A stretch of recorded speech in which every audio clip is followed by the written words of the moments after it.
Yep. Wow. Yeah, Yeah. there was the fines that were associated with it too, which was one of the major differences from one of the previous iterations of this bill. Um, Previously, it was only the state that could issue fines, like if they were to go to a job site and say, "Hey, let me see your cards." So now it was any local authority. So, like if our local Grand Rapids electrical inspector would have come to a job site and said, "Hey, you have 3 apprentices and 1 journeyman here," then the city of Grand Rapids would receive that fine money in lieu of the state. So, like, It's like yeah, the so old Western deputization. yeah, yeah. So it was more Man, incentive oh for the man, oh local, man. authorities to really, enforce it. Um, so yeah, that would have been a big difference with the passing of this as well. And I believe the plumbing bill that did pass had that same language in it, which they went from 3 to 1 to 2 to 1.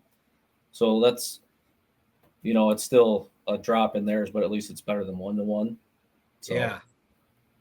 but yeah, the That plumbing doesn't bill. And, you know, and I think that's why I don't know if you were at one of those meetings, but I think that's what I said out loud, kind of like made everybody like look at me weird. But when I said it just sounds to me like they're trying to create more government positions, is what it sounds like to me.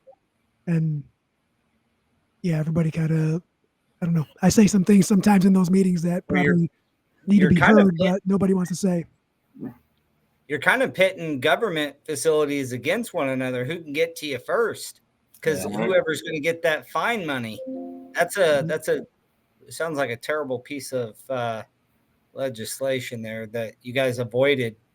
I know that I've spent some time on that, but it's interesting to me when there is some structure around how then the overreaching, we got to be careful what we ask for in flooring, because then the overreaching of these structures and who's behind it is what lobbyists or things are behind that idea. Is it the union lobbyists pushing that agenda? Yeah, I mean, Not that's to, I don't want to get I don't think it's officially out there, but that would be my educated guess. Is that the union's pushing for it? Yeah. Well, let's just do some simple math here, right? Over It's here in my Michigan, the east side of the state, there has been a little bit of a decrease in union productivity, right? And it started years ago. So what do you do when the industry that created the structure starts to struggle a little bit? You flex your muscles and use your contacts and maybe swell up a little tear in the eye and go out and say, this is what needs to change and this is why. And we need to maintain our structure. And what can we do to change it? Oh, we already have that plan written out. Just speculation, guys. Just speculation for my part. That's all.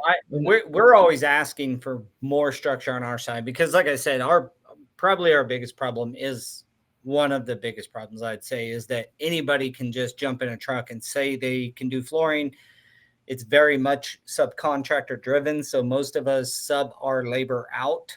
We don't have in-house employee installers. Now, I do at my company. I do both. Preferred Flooring mainly has hourly employee W-2 installers and subs a little bit out.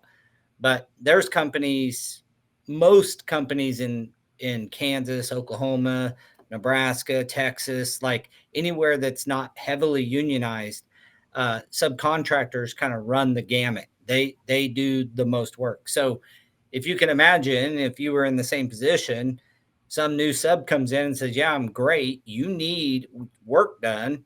And they can just tell you, yeah, I've been doing this for 30 years. And yeah, we've got to let him go.